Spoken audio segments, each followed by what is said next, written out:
unprecedented scales, aiming to set new records and attract global attention.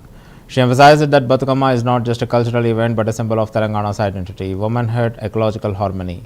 Surekha proposed organizing a mega Bathukamma gathering that could surpass the previous Guinness Book World Record set in 2016, where over 9,000 women participated in a floral dance at Hyderabad's LB Stadium.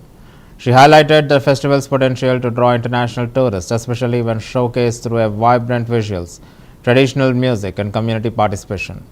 The minister also stressed the importance of preserving age-old customs such as using medical flowers and performing rituals around the local water bodies, which reflect the deep connection between the nature and culture. Plans are underway to collaborate with Telangana tourism and local bodies to ensure wide-scale promotion and logistical support, with Bathukamma set to begin later this month. The state is gearing up for a celebration that blends tradition, pride, and global outreach. అందరూ ఇంటికి బయటకు వచ్చేస్తారు. ఇళ్లలో ఎవరు కూడా ఒక మహిళ ఉండరు. మరి అంత మంచి పండుగను ఈరోజు మనం జరుపుకుంటున్న షెడ్యూల్ చూసినా కూడా ఈరోజు అన్నీ కూడా చాలా మరి పగడ్బందీగా వారు ఒక షెడ్యూల్ ప్రిపేర్ చేయడము, దీన్ని ఇంప్లిమెంట్ చేసినట్టయితే ఇంకా మన బతుకమ్మ పండుగ దేశ విదేశాల్లో కూడా ఒక మంచి పేరు సంపాదించుకునే అవకాశం ఉంటుంది. అన్నట్టుగా టూరిస్టులు కూడా ఎక్కువగా, విదేశీ టూరిస్టులు ఈ టైంలో చాలా ఎక్కువగా వస్తారు.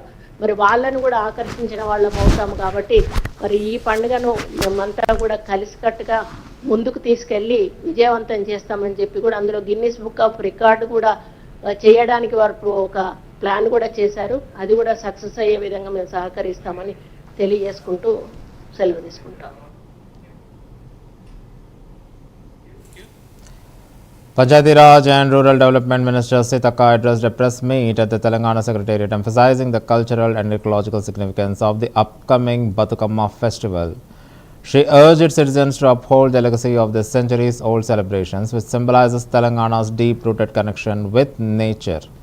Bathukamma is not just a festival, it's a tribute to our lakes, flowers, and the spirit of womanhood, Sitaka said, highlighting how the tradition reflects harmony between people and the environment. She stressed the importance of passing these customs to future generations, especially in a time when modern lifestyles often drift away from nature. The minister also pointed out the scientific wisdom behind the rituals, such as the use of medicinal flowers that purify water during the immersion. She praised the active participation of women across all levels of society and encouraged communities to celebrate Bathukamma with authenticity and pride. Sitaka's remarks come as preparations begin across the state, with schools, officers, and local bodies gearing up for vibrant celebrations that blend devotion, dance, and ecological awareness. పండుగలప్పుడు confusion ఉంటుంది. So ఆ confusion కూడా లేకుండా ముందస్తుగానే చేయడం అనేది ఒక clarity ఇవ్వడం. దాంతోపాటు బతుకమ్మ అంటే మనందరికీ ఒక సంబరం, ముఖ్యంగా తెలంగాణ ఆడపడుచులకు ఆనందాన్ని, ఆరోగ్యాన్ని ఆట పాటల ద్వారా మరి కుటుంబ సభ్యులతో కలుసుకొని 9 రోజులు ఆడుకునేటువంటి గొప్ప, అత్యంత ప్రాచీనంగా వస్తున్నటువంటి పండుగ. ఆ పండుగను మనం కాపాడుకోవాల్సిన అవసరం ఉంది. ఇది పూల పండుగ. పూలను పూజించడంతో పాటు పూల ద్వారా చెరువులను కూడా పూజించుకునేటువంటి పండుగ. పూర్వంలో మన వాళ్ళందరూ ఎక్కువ వ్యవసాయము పూర్తిగా మరి చెరువుల కిందనే జరిగేది. కాబట్టి చెరువులను శుద్ధి చేసుకోవడం, చెరువులను పూజించుకోవడం, చెరువు కట్టల మీద ఆటపాటల సంబరాలు ఎంతో అంబరాన్ని అంటేటువంటి సంబరాలు. కానీ రోజు రోజుకు మానవ జీవన పరిణామంలో వచ్చేటువంటి మార్పులతో అది కొంత పక్కకు పోయే పరిస్థితి వచ్చినా, కానీ అంతిమంగా మళ్ళీ ఇప్పుడు మీడియా కానీ లేదా మన పూర్వీకులు చెప్పేటువంటి కథల ద్వారా కానీ ఎట్టి పరిస్థితుల్లో ఈ యొక్క మన పండుగలను, మన ఆచారాలను పోగొట్టుకోకూడదనేటువంటి ఆలోచన కూడా నేటి తరంలో రావడం శుభ పరిణామం. కాబట్టి మనం ఎంత ఎత్తు ఎదిగినా మన పూర్వీకులు ఇచ్చినటువంటి ఆచారాలు, సాంప్రదాయాలు, పండుగలు, మరి మన ఇంట్లో మనం పూజించుకొని మన పెద్దలకు పెద్దల పండుగ అంటారు, ఇట్లాంటివన్నీ కూడా మనకు దసరాతోటి, బతుకమ్మతోటి స్టార్ట్ అవుతూ ఉంటాయి. సో ఇవన్నీ ఒక గొప్ప సంపద. ఇదే అసలైన సంపద, ఆస్తి అంతస్తు కాదు.